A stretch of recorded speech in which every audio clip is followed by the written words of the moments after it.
At CBF, we know that for you to change your body, you need to change your mind. Exercise and eating healthy is only part of the plan.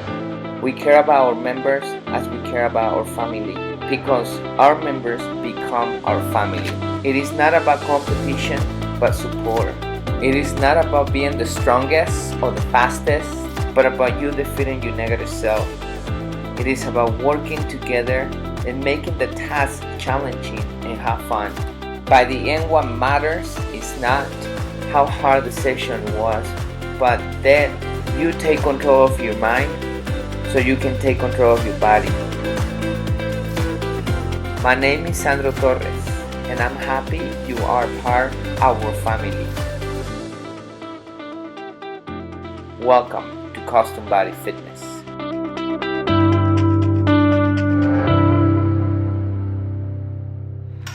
Thank you for being here, Benjamin. Thank you for having me, Sandra. It is my pleasure. I'm excited to learn more. Everybody, my name is Sandro Torres, owner of Custom Body Fitness, and we have Benjamin right here. I'm going to give you a quick introduction about Benjamin.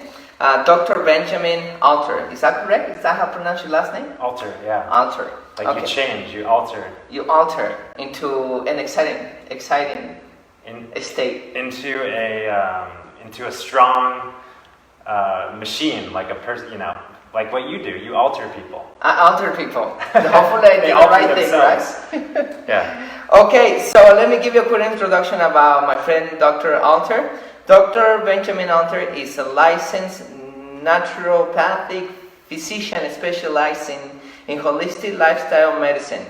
He supports individuals in accessing their innate health through understanding and optimizing functions in body and mind. The fact that the health and peace on earth is equal to the sum of health and peace in humanity fuels Dr. Benjamin's mission to inspire a reconnection with the natural world and the way humans were designed to eat, drink, breathe, and think. Thank you. Anything else you want to add there? That says it all. Yes. Okay, so let's begin.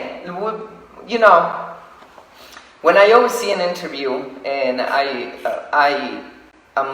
always learning, and I'm always seeing other people's interview, and I think what really touched my heart, or the person who really teach me, is know who actually has the best license or the most knowledge. I think I learn more from people who are more humane, people who understand other people, and I think for that it's very important to me to understand that person and where it's coming from.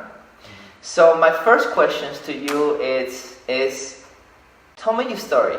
Tell me a little bit about you. What put you into your career and why you care about humans? Yeah. Well, I've always known that I wanted to be a doctor from a young age, and I pursued a path of medicine. In undergraduate, I was pre-med and everything. And I had a number of life events that kind of shook me up a little bit and got me to reconsider that. And I spent a year living abroad after I finished my undergraduate degree. And during that year, I found myself getting sick a number of times, just recurrent gastrointestinal stuff, nausea, vomiting, fatigue. And it dawned on me that what was making me sick was not the food that I was eating, the water that I was drinking, or any sort of virus or anything like that, but it was just my thinking. And I was feeling very lonely and disconnected and feeling unsure of myself and the world. And I had this instantaneous kind of brain-body connection experience. And from that point forward, I knew that I wanted to be some sort of mind-body, holistic, quote-unquote, health practitioner. And I came back to the United States and and studied spiritual psychology to better understand what was going on inside of myself. And one thing led to another, and I ended up in naturopathic medical school, went through that 4-year program. and which is like conventional medical school in that we learn the same basic science, basic understanding of anatomy, physiology, biochemistry, how the body works, pathology, how the body heals. We talk about healing a little bit more in naturopathic medical school than allopathic medical school, where they talk about disease, but we talk about disease as well. And we also, of course, talk about and learn how to support the natural healing process with natural things, such as lifestyle, such as food and herbs and other botanical medicines, as well as pharmaceuticals. And we learn about how these are used and the side effects that these can have on the body. So my truest passion is to support people now in healing themselves by using the least amount of quote-unquote medicine from the outside as possible, because people heal themselves by how they live. And on the contrary, people get into disease states based on how they live as well. So tell me, how did you figure out that your fats were making you sick? How did I figure that out? How somebody can do that? How'd that happen? And the word is insight. The word is insight, and we all have insights into various things, such as what's really going on with the coronavirus pandemic. We all have our own insights about reality, and these insights cannot be forced. They just happen. They bubble up from within. That's where the word comes from, seeing within. So I was just in the perfect environment, alone, with myself, and this insight bubbled up within. And from that point forward, I started I would call now like a mindfulness practice, like a meditation practice. I no longer engage in that practice with regularity, but just that reminder and that remembrance of the interconnectedness of my thoughts and my physical body and my feelings. That's the key, right? That's the key, to be alone, to be with yourself, and meditate, to find out a lot of things about what's happening with you. Mm-hmm. It's interesting because in the last conversation with Kathleen Force, we were talking about that. She was telling me that her friend was getting sick, and she went to the regular doctor to see the diagnosis and etc., and they couldn't find anything. And then they find out that she just got the most powerful Apple router, and that's what's making her sick. Like the EMFs. Yes, and when she turned that off, she felt a lot better. But she couldn't find that out unless she started making those conclusions on herself and being alone. And it happens all the time for me. Clients coming to see me and they feel sick, and I say, oh well, from my perspective, from where I sit, it looks like this and this and this might be contributing to you not feeling optimally. And I point it out for people, but it's up to them to really see it and believe it and know it within themselves. And I think that a true healer, a true doctor, a true health advocate and practitioner is someone who can hold and create the space and maybe point people in the right direction so that they can have those insights and therefore take accountability and responsibility for how they're living and how they're supporting themselves in healing. Okay, one more question, if you don't mind. Yeah. You don't have to answer the question. Do you mind telling me a couple of those events that put you in the right path, on the wrong path in the beginning that you mentioned? Oh, well, the first thing was a mountain bike accident. I flew over the handlebars of my mountain bike and I broke my right wrist. And I saw an orthopedic surgeon, and it was funny because I, at that point in my life, wanted to be a surgeon. And I was really excited to, have surgery and have my thumb put back together. But my surgeon told me, he said, probably, at some point in your life, in your 30s or so, now I'm in my 30s, of course, and you'll probably have arthritis in this joint. And I was like, what? I don't want to hear that. I want to use my hands. I want to be a surgeon like you. And that just really, I hit the pause button, pump the brakes. Where am I going?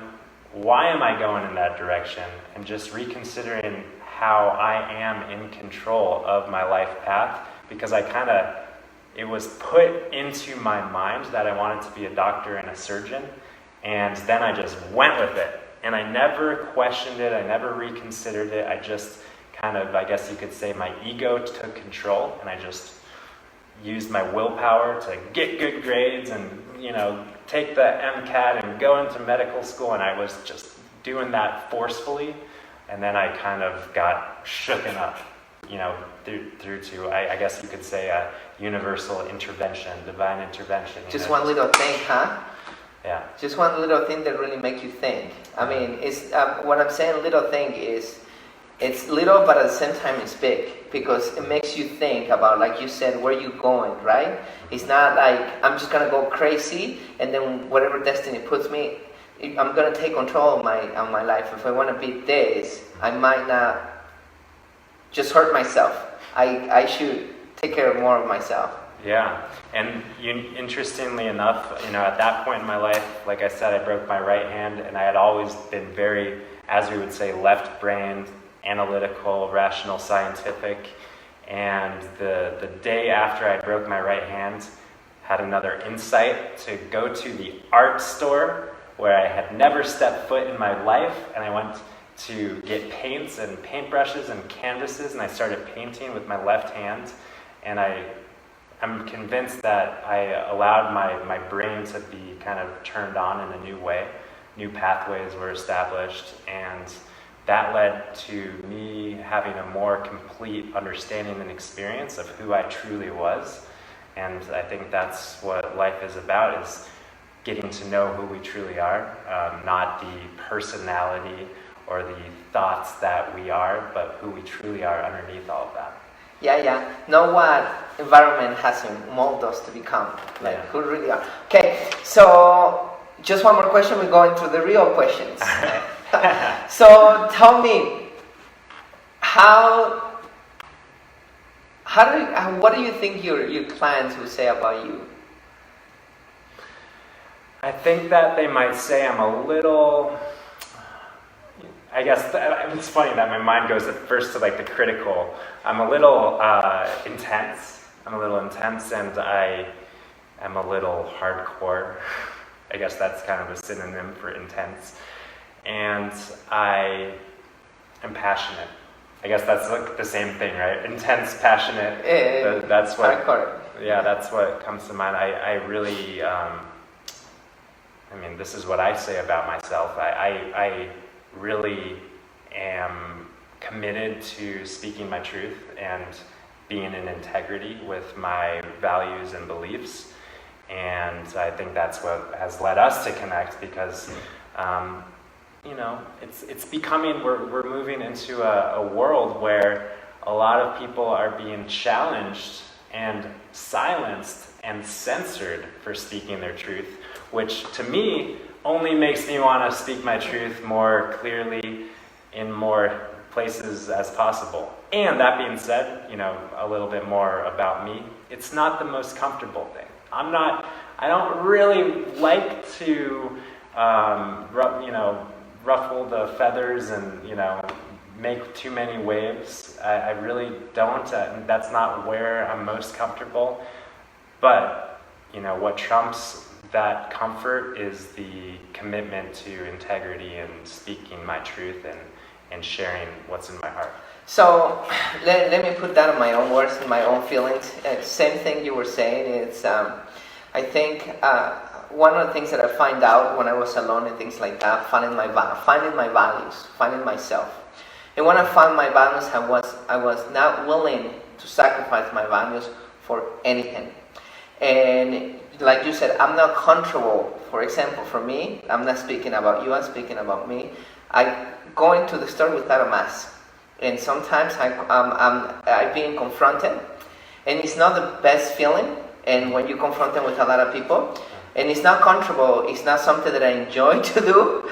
Or sometimes I do things that a lot of people not agree with me. But it's not because I want to be a rebel. It's not because I want to show them that I'm the opposite. It's not because I'm being stubborn.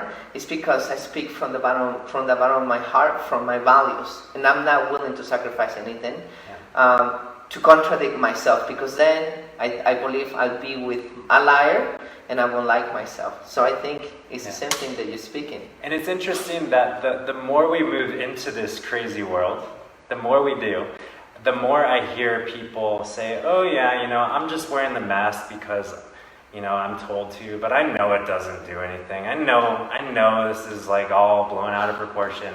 So there's so many people who you might call like in this middle ground, gray area that, they're just kind of going with the flow, which is not a bad thing or nothing wrong, but those of us who do feel more committed to speaking out and do feel a stronger, resonance with what we know to be true, we're marginalized. When in fact we really aren't on the margin.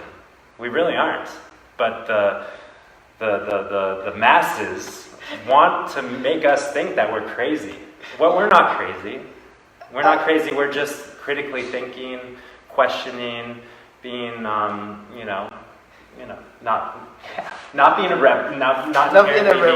rebellious or anything, but just thinking critically and It's interesting because now that you mentioned that, I remember reading a comment that says that all the employers are we who enter with a mask, we put in risk all the employees. They put in their life in their line. And I enter into many businesses, and the employees, they're tired of the mask. You see them when nobody wears a mask, they remove the mask. Yeah. They don't want to wear that mask because they can't breathe. Because the businesses, they're forcing them to wear it, and because some people are afraid of that, and by the end, everybody suffers and is being forced instead of being welcome. Anyway. Let's save that for a minute. We're getting ahead. We'll get into the mask in a minute with a lot more information instead of only our opinion. So, Tommy, let's begin by tell me what is your research, what is your knowledge, and what do you know about the COVID-19? Yeah, well, I think that there is much more that we don't know than we do know. And I think that a lot of people are quick to grab onto the little fragments that we do know, when in reality, there's this whole iceberg of information. We're just looking at the tip, and there's this whole iceberg of information that we don't know what the hell is going on. So what we do know is that there's some new illness. We actually don't know that there's a virus. It's not really been identified, confirmed that there's actually a virus. That's kind of interesting. We're told that there's a virus. We're not sure that we, being like the general scientific community, we haven't isolated and, identified this virus. We've isolated and identified genetic material, but there's many, many ways that genetic material is made from the human body. Is that what you think? A lot of people are testing positive? Yeah, the PCR test is testing for genetic material. So we do know that there's some new syndrome that is called COVID-19. COVID-19 is the illness, and the SARS coronavirus 2 is the so-called virus that's causing the illness. So we do know that there's some new conglomerate of symptoms. That's what a syndrome is. And sometimes it's nothing, and sometimes it's acute respiratory distress, and sometimes it's something in the middle, resembling a flu, which makes sense considering that every year there is a so-called quote-unquote flu season. So this year's flu season is unique. That's what I would say, is that this year's flu season is unique.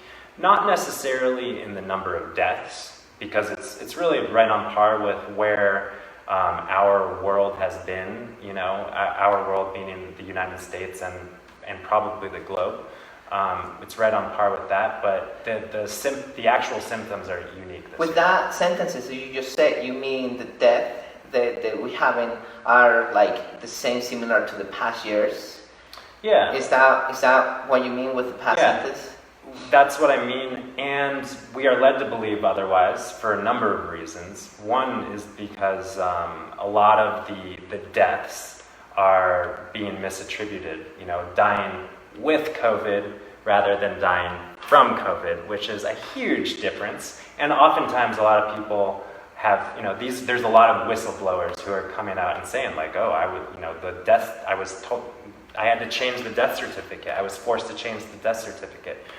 For a number of reasons, I think we can attribute it to, there can be conspiracy, but there's also just the fact of the financial incentives of what insurance reimburses when there is a COVID diagnosis versus just an unknown respiratory infection. I hear one of the senators in Washington. I don't remember his name. He was exactly saying that. He was saying that the hospitals are being, if they're tested positive, like you already said, that they're not testing for something that really exists, a virus. If they're being tested positive, they get 13,000, the hospitals. And if they're being, if they're being diagnosed and once they're diagnosed and they die with something else and they put COVID, they're being, I think they're being paid 39,000, and it was one of the senators of Washington who said that. So if you're a business owner, it wouldn't take much to just innocently do some things to make a little bit more money, especially with a little force and push from higher up, whoever that might be. But I think that there's, as is usually the case, there's a lot of innocent people doing their very best in a really broken and corrupt system. So let me summarize that question. So what really is going on with the COVID-19 is that we don't know if there is a virus out there. There is a set of symptoms. Yeah. There is no virus to test, and the test they're doing is not testing for the virus, it's testing for genetic material, which everybody has, and it could come positive anytime. Yeah. And the death that we had or we're having are similar to past years. People could die of any kind of hazard, such as car crash, flu, or heart attack, etc. But because they had actually COVID-19, or they're being positive in COVID-19, even though they die of something else, the death is being attributed to COVID-19. Yeah. Is that correct? Yeah, that's my understanding, and it's helpful to look at all-cause mortality. All the people dying in our country. This April of 2020, May of 2020, June of 2020, compared to April of 19, May of 19, June of 19, and we do see that there's a slight increase of something like 5 to 10% increased death rate. And that's good information. It's not, in my opinion and in your opinion, it doesn't really warrant the extreme measures that our world is taking. A total all-cause mortality increase of a few percent. And, sure, we love everybody. We don't want people to die. But people get old and they die. And we also have to consider who dies. And we know that 99% of those who die with COVID, from COVID, whatever you want to call it, have some sort of pre-existing condition, whether it be heart disease, diabetes, cancer, and oftentimes multiple pre-existing conditions. So what this COVID-19 pandemic has really done is highlighted the extreme state of ill health that our country, specifically, because our country does have the highest death rates, mostly, or than I don't it depends on we're maybe better at testing. That's a lot of people are getting down on the president and whoever's in charge of administering tests. But the thing is that the more you test, then the less the death rate is. So at first the death rate was 3% or something, because at first everyone that was being tested was in the ICU, the intensive care unit. Sure, more people in the ICU die than people walking around the streets of Glenwood Springs. So now that we're testing kind of normal people who are otherwise kind of healthy, we see that the case fatality rate is much less than 1%. Maybe 0.2, the CDC said 0.26, but as more people are testing, it's probably less than 0.1%, which is about the same as the flu. So let me put that in my own words, see if, because I probably misunderstand it, but I think I can understand it, explain it differently. So people who were tested before are people who were dying. And because let's say 10 people that were about to die, it doesn't matter whether a heart attack or whatever, they were tested with COVID-19. And because there were 10 people, let's say it's 100%. Because there were only 10 people that were dying. But now the more people are getting tests, and people who are not dying, who are healthy, who has no symptoms, or who actually have other factors, but those factors such as diabetes and things like that, they know in the dead line, however you call it.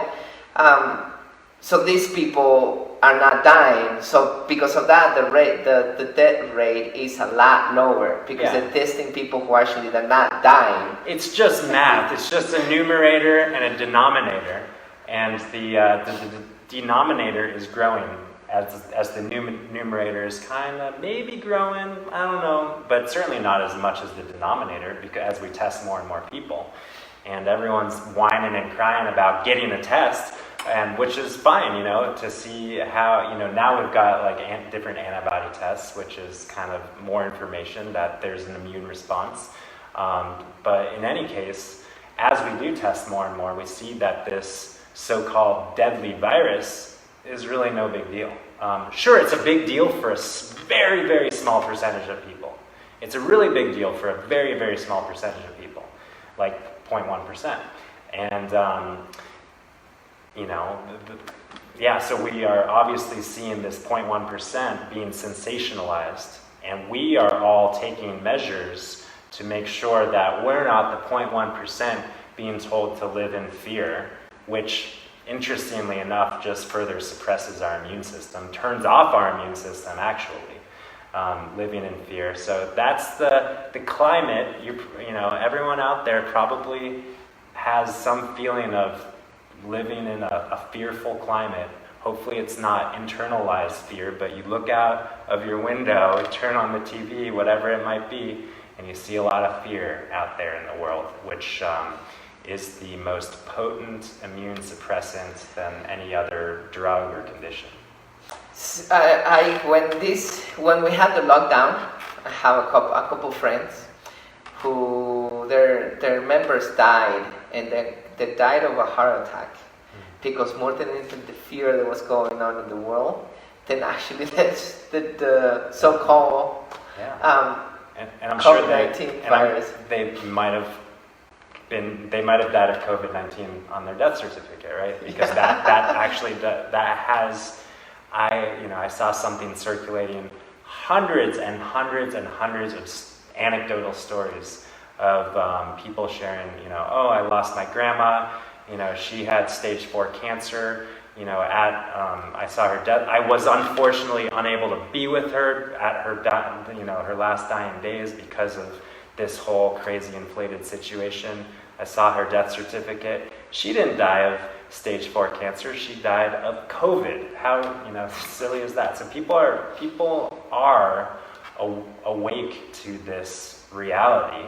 But as is the case, not many people are speaking up, because when they do, they're either, silenced by the big tech, in terms of, Facebook posts being removed, YouTube videos being removed, whatever it might be, or more importantly, socially silenced by their friends and family and community and peers who really are, challenging of them, it's just a tense, difficult situation. I think we're all living it and experiencing it.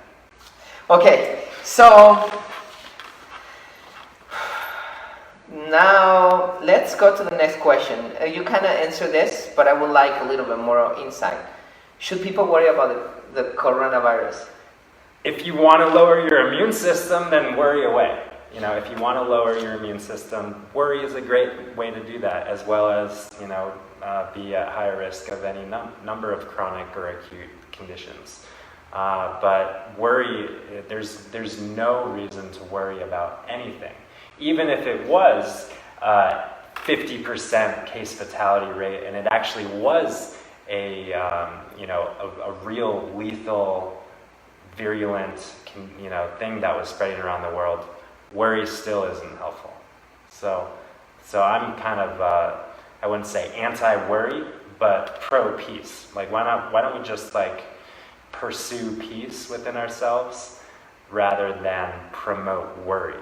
And I think that, once again, the news media, for sure, everywhere we look, there is just relentless worry. It's like, if you're not worried, then you better get worried really quickly, and because you've got a lot to worry about. And if you aren't worried about this, then I'm going to tell you this. And so that it's just, the intensity of the fear-mongering is just growing and growing and growing. So, but yeah, there's no reason.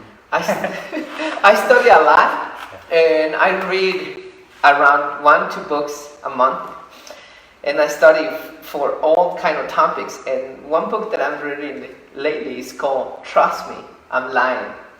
It's an amazing book. It's about marketing, and I haven't finished it yet. But the guy starts that he says that what he does, he's a PR.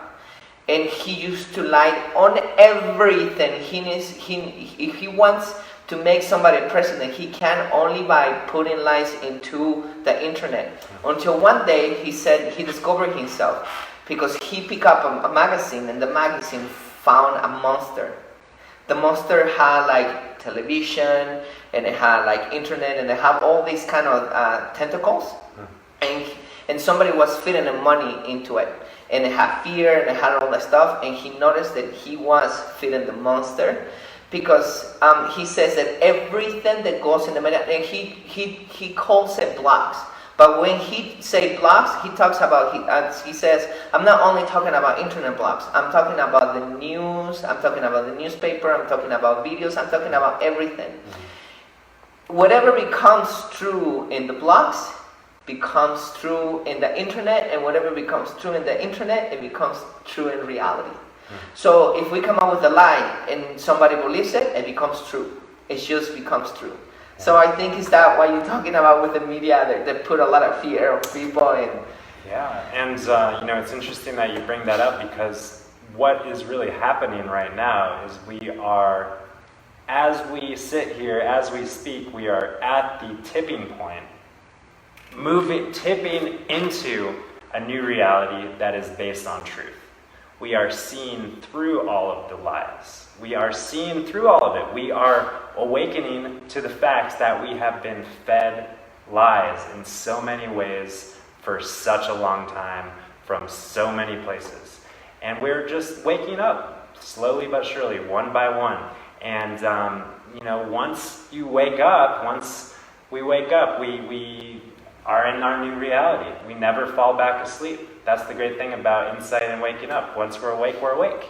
And it's just a matter of time until the critical mass wakes up, which forces and pushes and creates this cascading of events of creating new systems based on this new reality. Healthcare systems, political systems, financial systems that are based on truth and not on lies.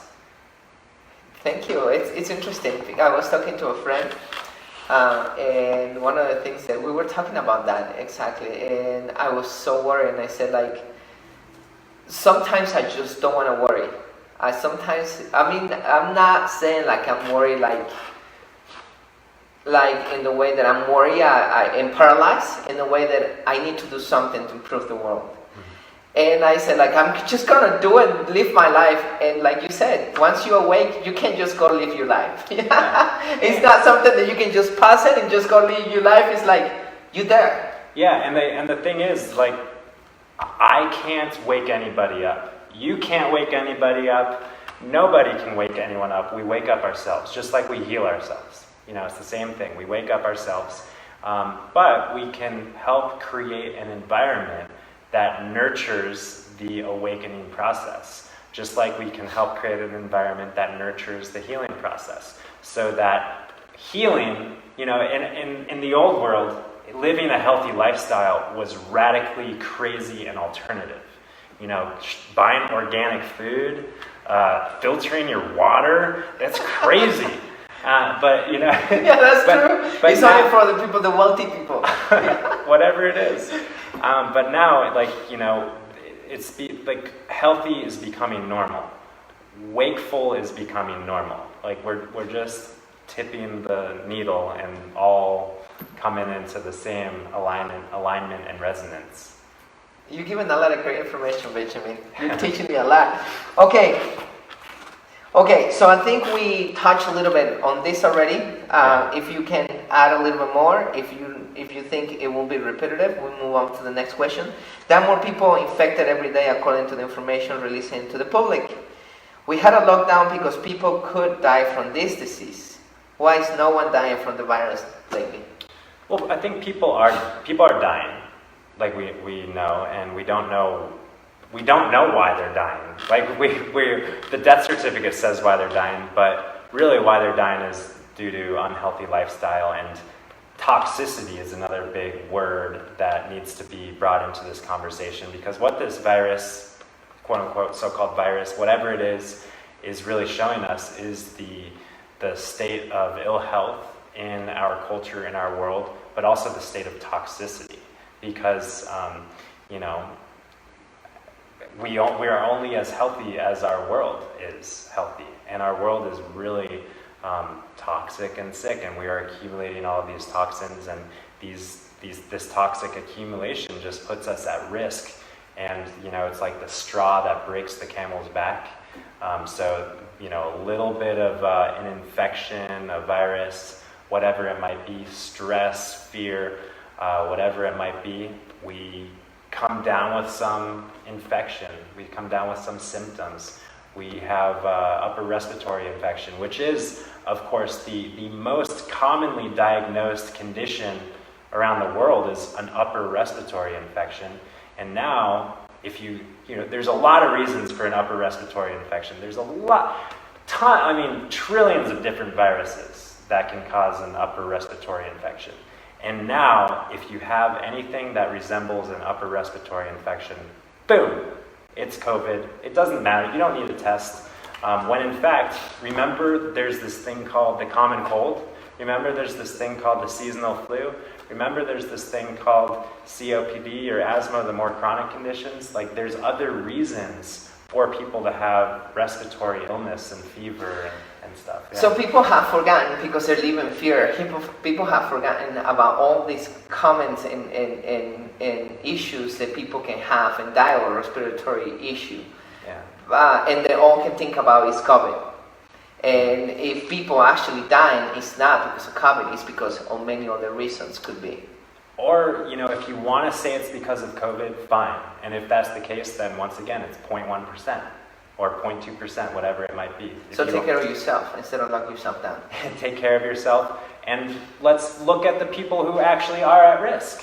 These people who are living with multiple chronic conditions, the elderly population, which, once again, it was pointed out to me recently that age is not an independent risk factor for this disease. It's the fact that people who age tend to have more chronic disease, tend to have more toxic accumulation in their bodies. So that's the risk factor. So people say, if you're over the age of 65, you're automatically at an increased risk for this condition or any other. That's simply untrue. We all know, I know people who are 65 who are running marathons and running up mountains and backcountry skiing, and I know people who are 65 who are on, oxygen tanks and shooting insulin, because they're type 2 diabetic. So, these are different people, and we should be treating them and reacting to this pandemic situation mindfully, not with a one-size-fits-all approach, saying, hey, your 10-year-old kids, they can't go to school. And when they do go to school, they have to sit 6 feet apart and wear masks, because we know that this is not a condition that in any way affects children. So why are hundreds, like, I don't know how many children there are in the country, probably close to 100 million people. Why are there millions of people, forced to stay at home when there is essentially zero risk of them having any sort of symptoms, let alone death? Now that you mentioned that, it reminds me of all these people. I go for wax hikes, and I see people over 70 years of age without a mask walking happily.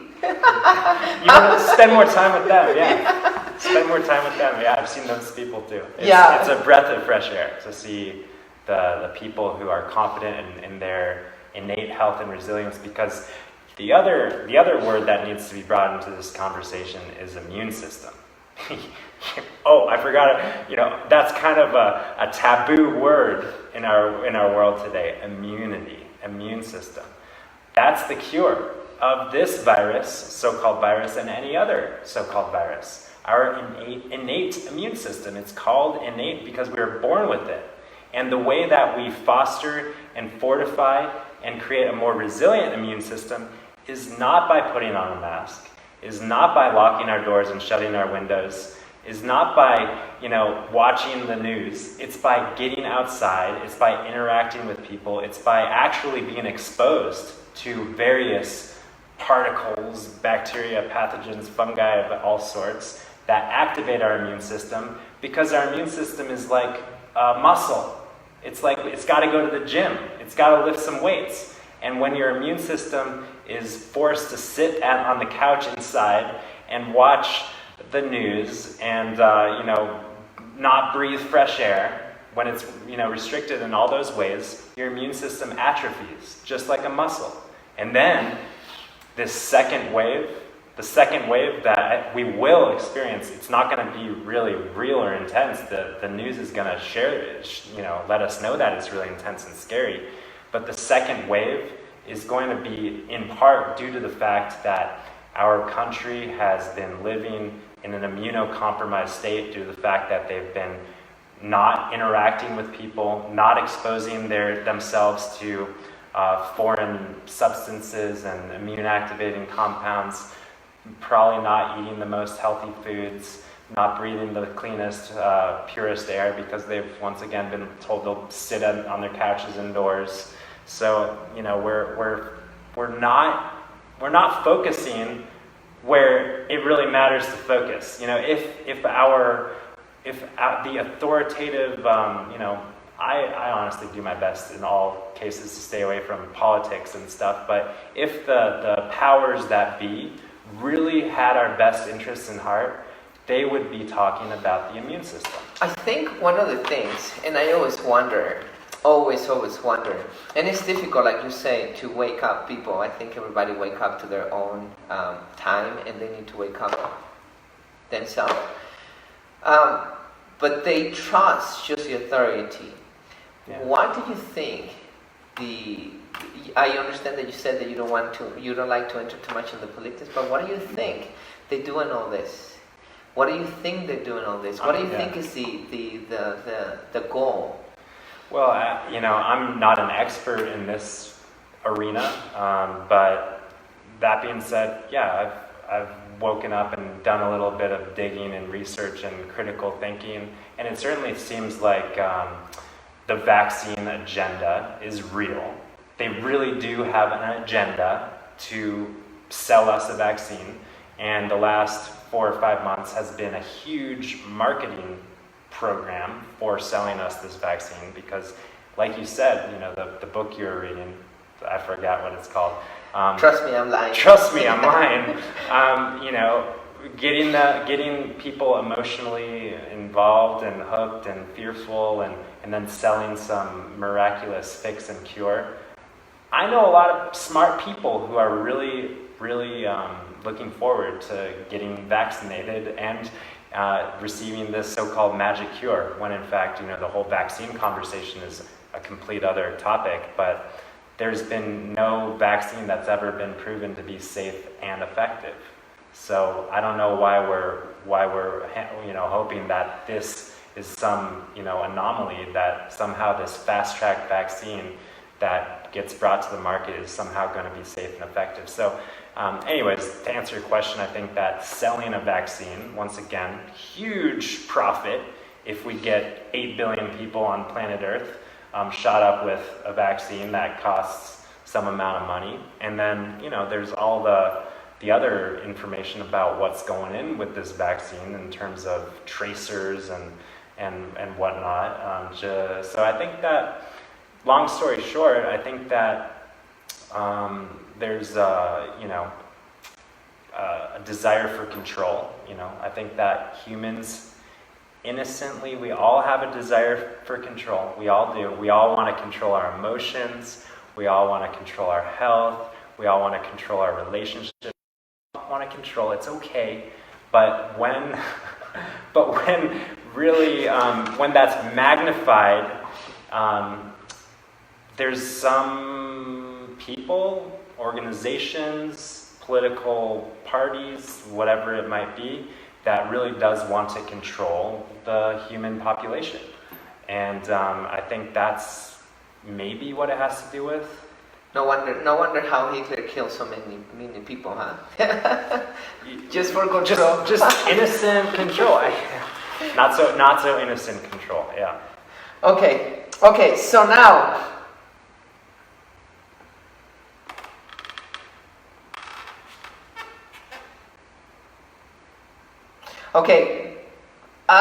let's talk about just a little bit about the media. You hear a lot about all the news and the fear in it.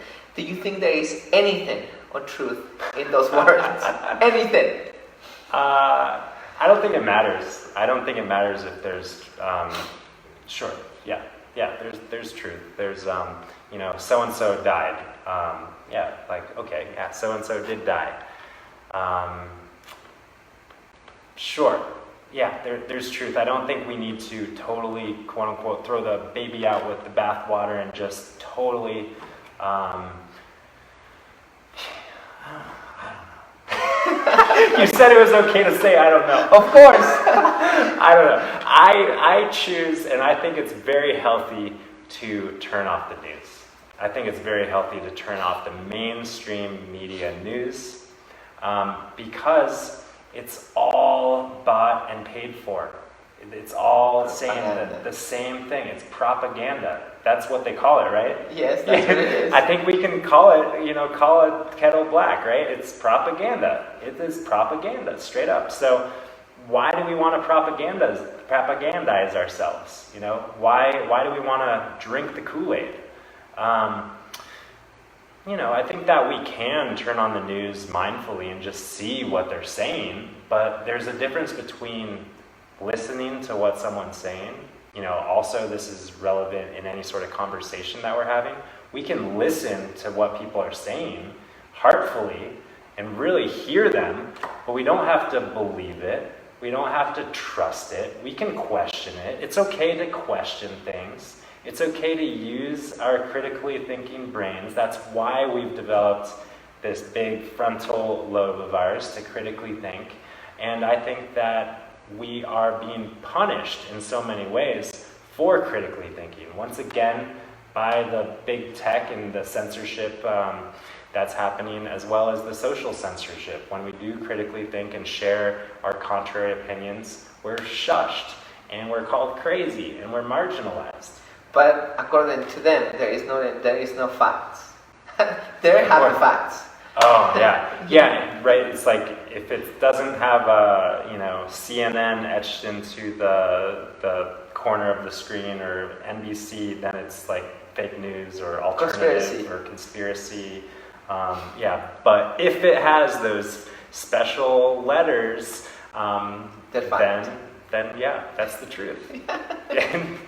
Interesting, right? Yeah. Okay, so let's get into the mask. What is your professional opinion about the mask, and what do you think is the real purpose of the mask? Well, I know that so, there's this whole talk of the N95 mask, right? No one knew what the hell an N95 mask is. I still don't know. Well, so the N95 mask is like the top of the line mask, respirator mask that is worn on the front lines. And the N95 mask is designed to filter, or tested to filter out 95% of particles that are 0.3 microns or greater. So 0.3 microns is 30 millionths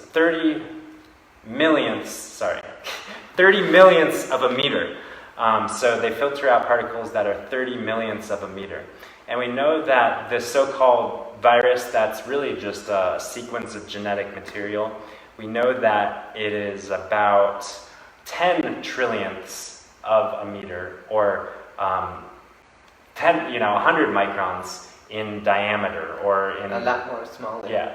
So essentially, the best case scenario is that 3 of these viruses could stack up side by side and go through the mask really easily.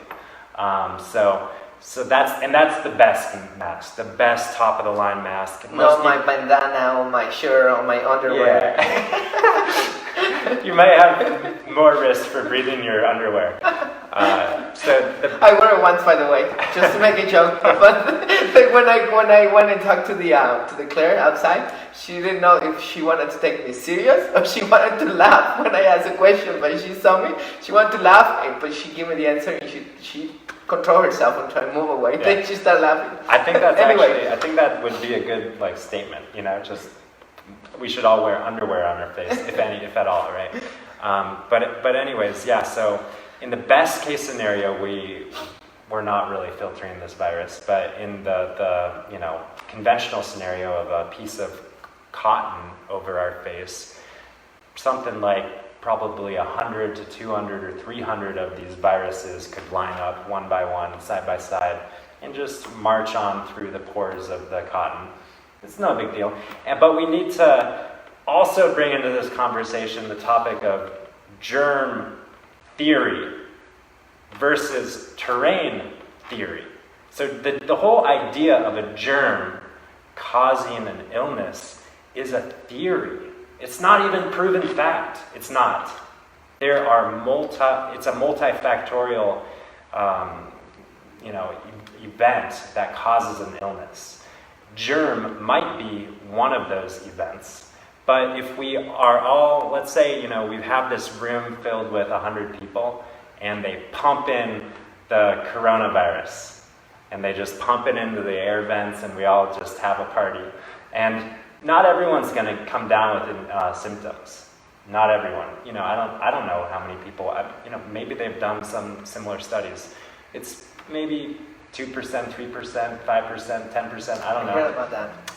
That's called the virulence of the organism. The virulence of the organism or of the genetic material. So what about the 95% of people who don't get symptoms, who are exposed? They need to be locked down. Just kidding. Yeah, there's more factors, right? There's more factors. So once again, we are... The immune system, how strong it is, and blah, blah, blah, right? The immune system, the toxicity in the body, the degree to which we are oxygenated, because the thoughts, our thinking, our fear... Yes. Yeah, exactly. All of these things are very important factors to consider in terms of whether or not we're at risk of catching that virus that we might be exposed to. And but then we need to remember, if we do catch it, 0.1% chance that we're going to die. And we know that the 0.1% is 99% of people who with multiple pre-existing medical conditions. So I can't do that math, but I think it's like 0.001% it turns into if we factor in the 99%. Which is actually nobody. I mean, well, we're talking about somebody who's extreme, who's dying already. We're not talking about somebody who has diabetes, as an example, or cancer, or a fever. We're talking about multiple conditions. We're talking about somebody who's already dying. Right. Might be just like... Yeah, so so your question again was about The mask. masks. So that mask it's all based on a theory, first of all, which, I was listening to something that was talking about how we've got a new religion in our world today, the religion of the germ theory, because it's not based on any sort of hard science. It's based on just beliefs. And these beliefs are, I think, putting more people at risk. If we talk about the risks of wearing a mask, which, not many people are, but the fact of the matter is, I have worn a mask. I've played by the rules a few times, and when I wear a mask, I can't breathe that well. And I know there's a lot of people saying, oh, well, that's your white privilege, and, just deal with it. This is not for you, it's for them. But the fact of the matter is, this is all based on a theory, which, I don't know. I don't really like to play games of, the draconian lockdowns, all just based on some theories. We don't know if it's true. Yeah. And there is no studies that are completely clear that.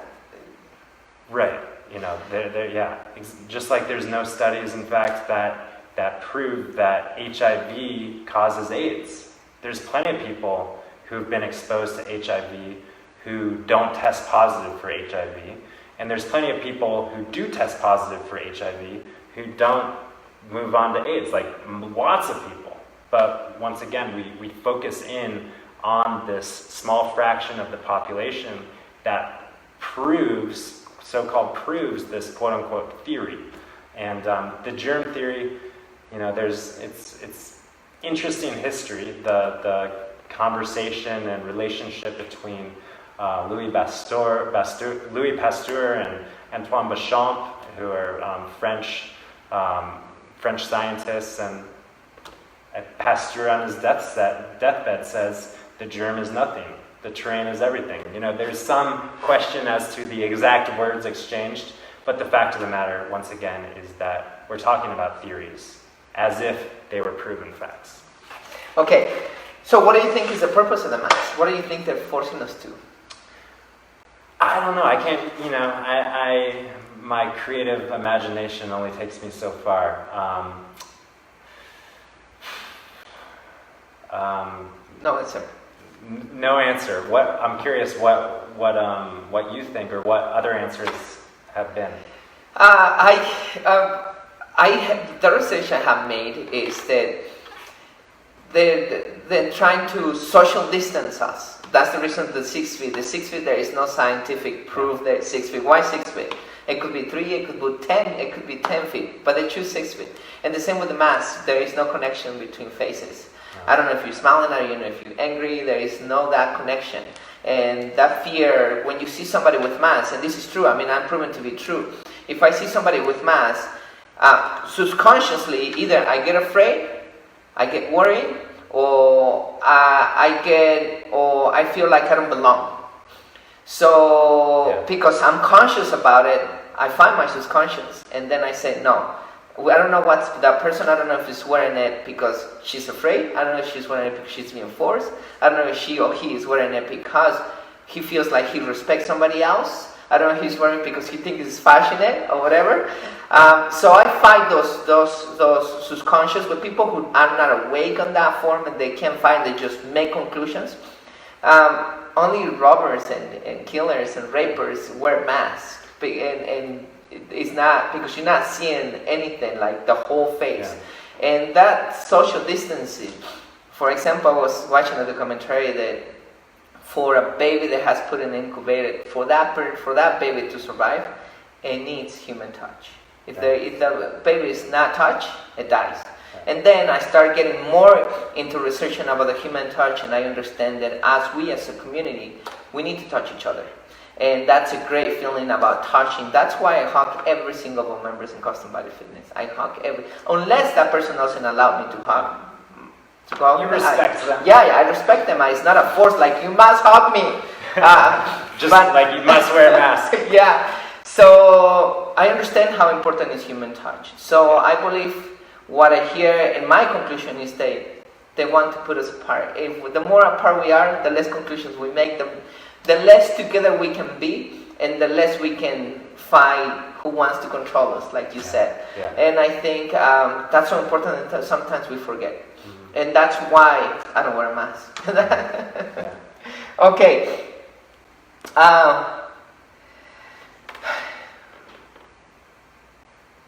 Okay, so we coming to the end. Actually, we are a little bit over than an hour. Let's come to the last question that I ask everybody, and I think this is the most important question. One day, I was one of the first person who started all the menace, the crazy things and the online, because I went to a rally. And then one of my ex-clients, who is a PR, saw my video that I went to the rally, and then she started sharing everywhere. So people start getting crazy and making comments, etc. I know how does it feel to be criticized, and the people trying to put you down because according to them you're wrong, and according to them you're the black sheep, and you're the liar, and you're this conspiracy, and you're putting everybody at risk. When from the bottom of my heart, I know that that's not true. And then one person commented, why, if 70% of people are against me and 30% of the people are with me, I'm putting my business at risk because of that. And I told the person that it's not for the money. The money is the last thing that I'm worrying about. So that's the question that I'm going to ask you. Why are you doing this? If you put in your reputation out there, and they can call you crazy conspiracy theories, and they can't, they're not, some people are not going to believe what you say, and you're going to lose clients and things like that. Why are you doing this? To be quite transparent, I have not been as vocal as I've wanted to be about this for those reasons. Just because, it's interesting because in the healthcare field, you would think that I should make a stance and claim my stance about this is my belief, and just be outspoken about it. And the fact of the matter is, I shared earlier as we started, I'm committed to speaking my truth. And I'm also committed to being open to learning more. And I don't want to pigeonhole myself as that guy or, in that label. So I do my best to not pick sides. I think that powers that be, want us to pick sides and be divided. And I do my best to really maintain a level of curiosity and try to have the hard conversations with people about these kind of things. But to be quite honest, I have not really been speaking out publicly as much. But that being said, I did accept your invitation to have this conversation in the interwebs, and I'd be happy to share it with people because I don't feel like I'm, like I started with, I have integrity. So I'm not going to hide a part of myself. I'm not going to, just say what fits in with what people want to hear. So to answer your question, why am I being, choosing to share and have this conversation and have similar conversations like it, is because we are desperately in need of that awakening process to continue. And one thing I know for sure is that awakening process does not happen when we just follow the leader and digest what we're being told and stay, drunk on the Kool-Aid. That's not how we wake up. We wake up through thinking critically, coming together, collaborating, having difficult conversations, having open minds to see things anew. And so I am more than anything just committed to keeping my mind open and moving the needle in terms of the collective evolution of consciousness on this planet, so that we can create and live in the more beautiful reality that we all want to live in. Because I think, if we just get under all of this kind of crazy, dramatic stuff, we all want to live in a beautiful, peaceful, healthy world. right? Can't we come together and collaborate and make that a reality? I mean, I really think that we can, and I think that it happens through seeking the truth, sharing the truth, pursuing the ultimate truth. And that's my story. Sticking to it. Perfect. Okay, everybody, we went over the hour. Sorry. It's great. I think this is a great conversation. Thank you, Benjamin, for all your insight. Thank you so much for being in our show. Thank you for speaking from the bottom of your heart. I think a lot of people are getting a lot of great information. Yeah. We're gonna share Benjamin's website here in the video in a minute. We're gonna put it on top of the video. And if you have anything you want to share, any links or anything, send it to me so I can also put it with the video. Cool. Thank you so much. I'm gonna give you. Thank you. I really appreciate it. Thank you for being here, everybody. This is over, and I'll be seeing you soon.